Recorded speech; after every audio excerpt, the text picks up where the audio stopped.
I've seen so many different journals from so many different strategies over the past 60 days.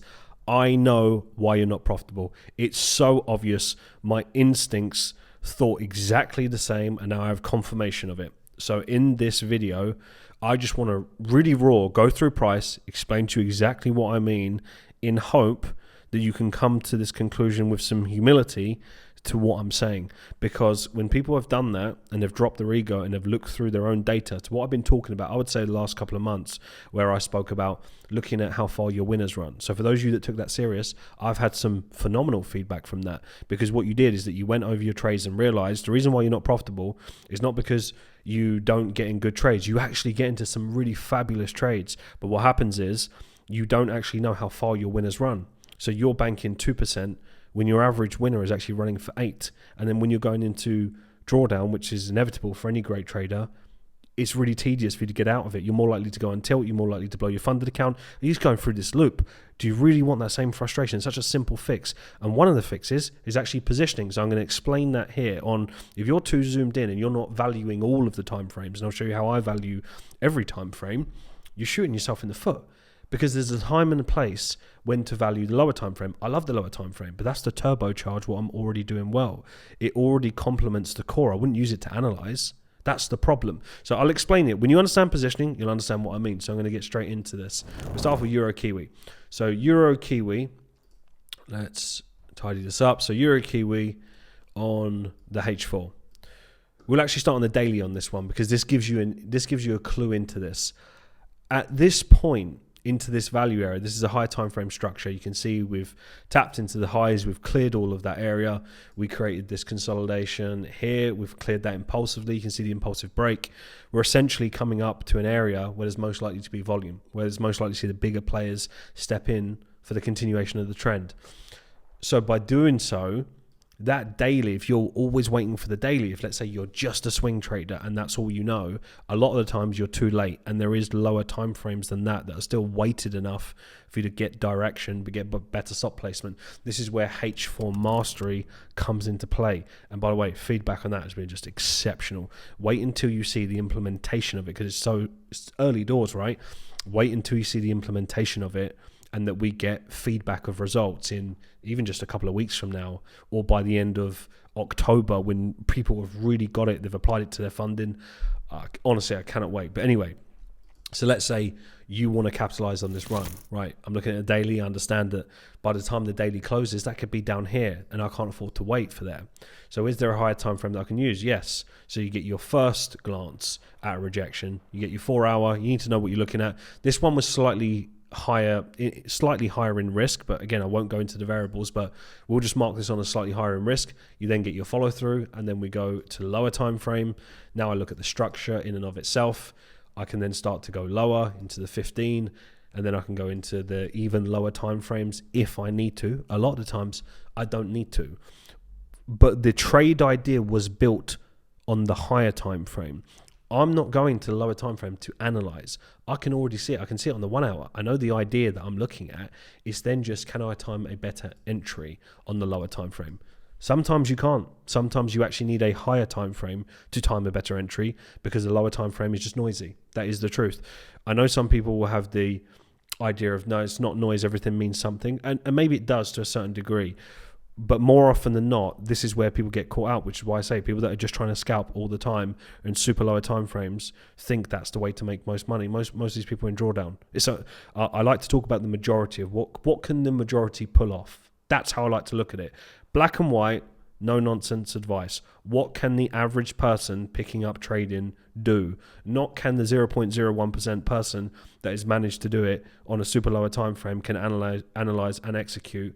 What's the point? Why would you follow in the footsteps of an anomaly, like a random, versus what can the average person just consistently crack on with and really build a career from? So that's always my philosophy. I don't come from the perspective it can't be done. I just look at the facts as to what can the average person really pull off and do it really well, and actually make more progression if they would just put their ego to one side. But anyway, that was built on the higher time frame all the way to the lower time frame to execute. Now, there were better ways to get in, but just wasn't able to get in my time zone. I was up later on that one. I was able to get it. This would actually be a typical trade that I would have missed, but just one of those niche scenarios where I was awake to get it. Out of this one for 2.8, sequence I was on, being more aggressive with it, lock that in, right? Fine, higher time frame. Then we go to euro dollar. This is where this will make a bit more sense to you. So if we go to the daily time frame, and this is really important, actually we even go weekly, right? We'll keep it super raw. Weekly, higher time frame positioning. Where do I see the mistakes and why are all time frames valuable? I see the mistakes in positioning. So what they all say to me is that, Mark, I don't believe in positioning, or the strategy that I trade doesn't factor in positioning. I say, well, what do you mean by that? And then they show me these trades where, let's say, for example, I think I've used this example before. Let's go to the daily. So on the daily, so that run. This is one thing you have to answer. And you can let me know in the comments. Really, really simple. Let's say trades have a element of risk. Which carries more risk? If you was selling euro dollar here, or you were selling euro dollar here? The responses that I got is that it doesn't make a difference. Right, so that's where we'll disagree, strongly disagree, that it doesn't make a difference. Think about who moves that, who's moving that market. Is it retail or is it bigger institutions and funds? Right, so you have to actually look at this as a worldview. This is not just, interest rates, prices. This is not just you going on to trade. This is the world functioning. And I think most people forget that when you're in the trading game, you're looking at charts, you're looking at structures, patterns, EMAs, whatever it is, whatever tickles your fancy. And what you're forgetting is that there's real world things, imports, exports of things happening around the world. Bigger banks, institutions getting involved, getting out of positions, and you're not factoring that in. So let's say, for example, you're a big fund and you got heavy shorts, right, on euro dollar, and you're looking to hold this. Let's say you was looking to hold this for your risk desk for months and months and months, and you achieved 80 to 90% of your target within 2 months. So earlier than expected, price moved in that direction, because it's not going to be us versus institution, and it's also not going to be institutions versus institutions. Remember, people are trading for different reasons. Some are hedging, some are holding long-term positions. Not everyone is trading exactly the way that you're trading for the same reason. So you're not always going to understand it, and you don't need to understand it. You just need to look at the repeatable behavior. So what is repeatable? The repeatable behavior is you can tell and you can see from structures of when bigger players are stepping out of the market, they're actualizing their gains, they're getting out of it. So it would be naive, and it's my belief, that if bigger players are in and they're getting out of positions at these lows, which would make sense from a profit-taking point of view, why would you expect the same level of risk? If you were selling here, surely from a statistical point of view, your sales are not going to be as valuable as the heavyweight higher time frame that is already set in. You can't convince me otherwise, and I can test it over 30 years of data. If you understand the higher time frame narrative, of course you can use the lower time frame. But the lower time frame is only going to support what you've already got. If you don't have your core, which is your higher time frame, it's going to be very difficult. So yes, I see this common thing where people will show me lower time frame up here and they're buying, and then they'll show me sells right in here where they're trying to sell because they think it's going to keep going. Eventually within there they get caught out 4 or 5 times, and that's where the drawdown happens. All they needed to do is look at positioning and understand, when do I take a step back? When do I be more aggressive? Listen, if you want to be aggressive in a run like that, all the power to you. You want to be in the super lower time frames and you know what you're doing, milk that run. But you cannot apply the same logic down here as up there. You can be way more aggressive because you understand, if you understand structure. I mean, I haven't even gone to the left so you can understand what I mean. Look at the volume prior. Look at the structure that's here. What do? We break it. We create our volume here. We retest the back end of that. You can see this high gets taken out by this high, but it leaves that gap. This high takes out this high and takes out the whole gap. That's where the high time frame narrative is. You're aiming towards the lows. You're not going to hold just the one trade, but that's the run. We looked at that way ahead of time. It's not rocket science. It's understanding the bigger picture. Anyway, once you do that, you can then look at your individual trades, go through your journal and go, does my trade ideas, do they have positioning, or are they just all random? Or are they all poorly positioned? There you go. There's your fix. I've already fixed it for so many people. I barely know how they trade just by doing positioning. So if I then we'll go back to the H4, right? So we go back to the H4. Let's say, for example, wanted to get long in this bear trend. So, well, this is the start of the anticipated bear trend. So if we go to the weekly here, you can see value area here, value area here. You can see we started to get our rejections. Naturally, we're interested in selling euro dollar from point A to point B, either from there, or we're interested in selling euro dollar from point A to point B. Same thing. These are the two key value areas. It takes about half a second to work that out once you know what you're looking at or you've been shown. Once you know that, you understand your positioning, beautiful work, then you can go into your lower time frames. So then back onto the H4, as I was going to explain. If I'm on the H4 now and I'm looking at structures, so applying the same logic, you can see these highs being broken, so price is retesting these areas. On the lower time frame, you can see, I'll just show you anyway, so on the 1 hour, you can see price broke that high, comes back in, retest that area, we go, right? Price comes back down, we tap this area.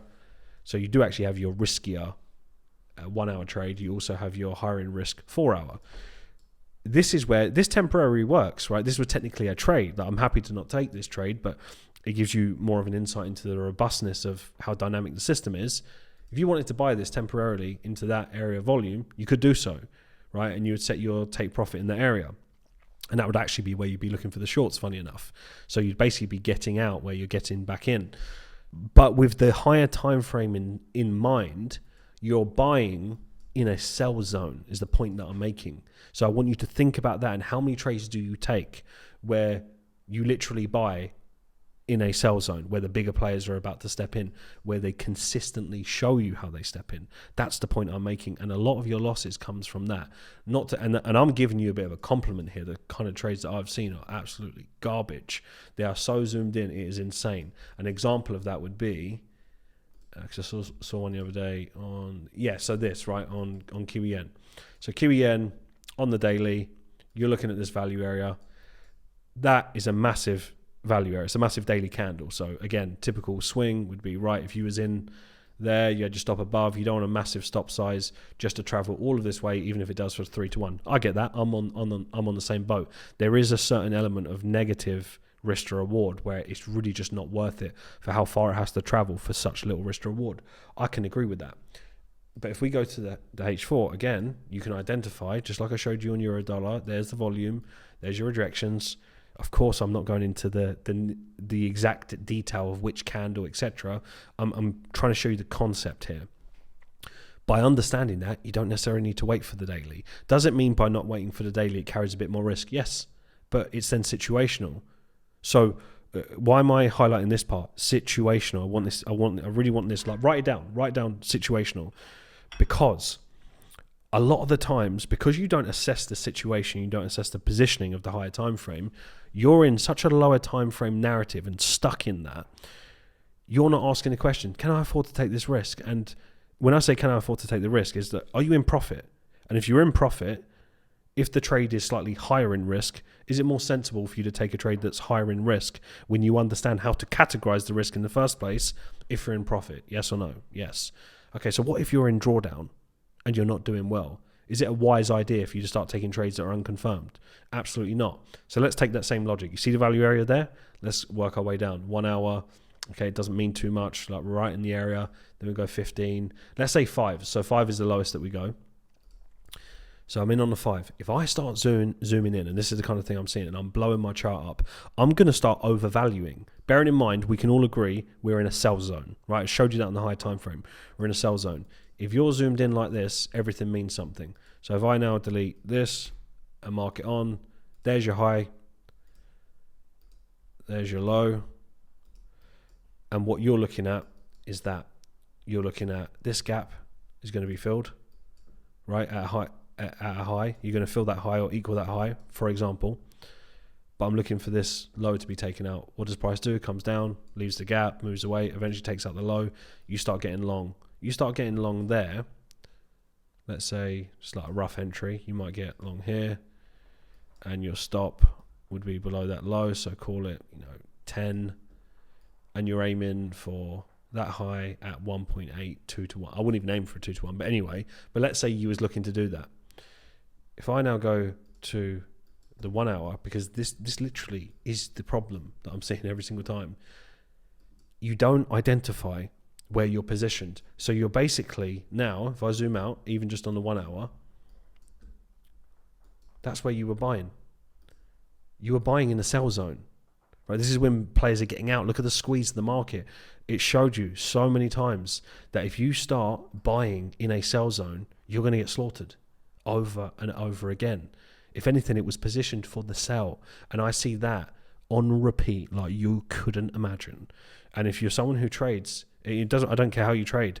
I could look at any system and you could show me, and I almost guarantee over 85% of your trades are so poorly positioned, and you could be so much more profitable if you just understood positioning. You understood the process of getting there, the higher time, how you build it. I'm giving you just a standard overview, but you get my point. If I'm zoomed in like that, I would overvalue it. I would think, yeah, it's incredible, because I would actually look at the logistics of what you're looking at. You're not exactly wrong. And you do get into some phenomenal trades, but boy, do you take some really crappy trades consistently. And that is what is shooting you in the foot. At the end of the day, you got into trading because you want to make money. At some point, you got to look at it and go, does he have a point? And if I do have a point, go test it. You can go and you don't need to take my word for it. Go and test it. But there's a reason why this is so much more logical and it makes more sense. Like even here on the H4, right? You got your rejections through here. You got your H4. You got your follow through, your continuation. I'm not shocked by this price action. This is so repeatable over and over again. But you got your high time frame positioning as well. Swiss yen. So why are all time frames important? So I just want to kind of summarize this for you guys. Hopefully this gives you more of an insight as to, and I've gone into a bit more detail than what I probably should here, but I really hope this helps for the wider trading space. Whether you trade how I trade or not, it doesn't matter. I still believe if you really paid attention to what I'm saying, you would find something there. So if I go Swiss yen and I want to go into the lower time frames, firstly, I need permission from the higher time frames to get to the lower time frames to make sure that I'm not taking unnecessary risks. Right, higher time frame in on the weekly, let's go daily. Yes, follow through. Again, we was looking at this weeks ago. We've got a follow through. We're looking to play this range from point A to point B. That's the idea. That was always the original idea. Nothing has changed. And for those of you in Falcon, you'll know what I'm talking about. Right, H4, first entry. Are we in? Yes, we've got our entries in here, and we're looking to hold. We've already filled like most of the range anyway. But you can see where we're positioned. I'm looking from here to here, right? We can agree on that. Now when I go into lower time frames and I start looking at the individual structures, the selling, etc., I can start to look in here to support that idea. So it's not that the lower time frames are not valuable, and I'm going to the 15. If I go to the 5, this piece of price action here, so in reverse, what I just showed you where I was really zoomed in, this does become value. It's the same thing. It's just a sell in reverse with the exact same repeatable process. What have we got if I zoom right in? Because if I zoom in enough, you'll think everything means something. And the only reason why this does is because it's supported by the higher time frame. There's your high. Well, there's your gap. It's been filled. There you go. Entry in. You could have been in here. You could have been in there. You're in the trade. And if I really wanted to show you how it's really not important, I'll go to the 1 minute. I don't trade the 1 minute. Like I said, some people do. Some people are very profitable at it. I haven't met very many. It's always a very small percentage of people, and I don't like to bank on those odds. But the beautiful thing about the system that we trade is that technically you could, but you just don't need to. There is nothing to support that you would need to, because all it does is give you a more in-depth view of what I'm already looking at. And I've just gone to the 1M, doesn't give me any more information. And if anything, there's more chance for me to get more noisier and more confused over a larger sample size. So I'd prefer to stay away. It doesn't change anything. I still go back to the 5, zoom out and go, right, is my stop positioned above there? I'm entering in this area. I'm looking to hold into the lows. So roughly, let's call it, let's say you got your later entry around there. This is just rough, of course. Target at the lows, 4.6, right? And again, I can actually highlight another clue. You're too zoomed in like this, you start valuing everything. So let's say you are actually in the same idea. You might be looking at this here as something of significant. So then you end up closing your trade or targeting a 1.7. And I'll look at that and think, 1.7, why are you targeting that? All you have to do is go to the H4 and understand where the narrative is. And if you understood the narrative, you'd know it's more likely to take out that low and carry on going towards here, but at least look for 4 to 1s, 5 to 1s. So then when you do go through drawdown, you don't go through that heavy sequence where it's almost like painful to get out. Some of you have experienced that, where you go into drawdown, you're like -7, -8, you're on funding, and because you're going for such small RR, it's just a slog to get out of it. And that is when you're more likely to get emotional, end up resetting, waste more money on prop firms. You just be in the same position. I don't want that for anyone. It doesn't please me to see people do that. So again, if I can help you out, give you a bit of direction, I feel like it's my duty. Has been in this space for 16 years now. I really hope it helps. And I've gone into much more detail than what I should, but upon launch, as a bit of a celebration for all of the success we've seen recently with funding and everything else, I take all of your comments on board. I really appreciate the feedback into the comment section. Some of you love it, some of you don't. I'm absolutely fine with that. You can trade how you want to trade. I really don't care. But if I can point out something and improve your system and I don't even know how you trade, well then if you can put your ego to one side, I'm confident it's going to help you make money. And at the end of the day, that's all you can ask for. That's why you got in trading in the first place, but to do it in a way that doesn't stress you out.